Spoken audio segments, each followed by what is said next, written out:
Johannes Skaļģus, jaunais Zviedru talants, Eiropas junioru rekordis šajā disciplīnā, un mūsu Latvijas rekordis Nikolais Maskaļenko.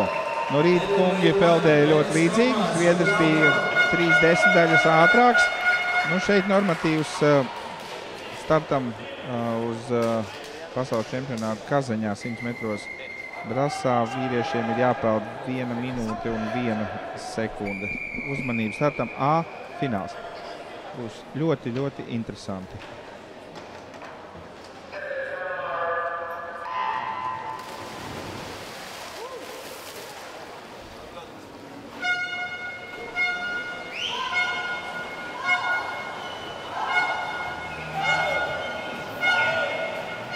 Redzam, ka varbūt saglabājās nedaudz tā tendence, kas bija arī rīta daļā, jo Nikolais Maskaļenko nopeldēja par 2/10 ātrāk pirmos 50 metrus nekā Zviedru sportists.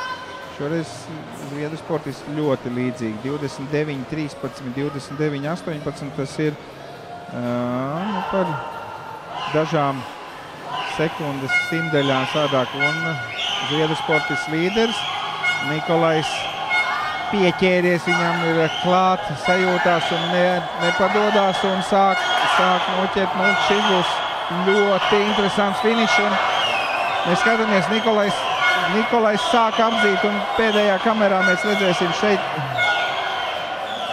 Jā, mēs varam gavilēt. Pilnīgi vienādi rezultāti.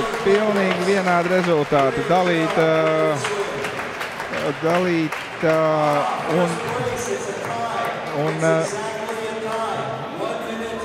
un tas ir jauns Latvijas rekords.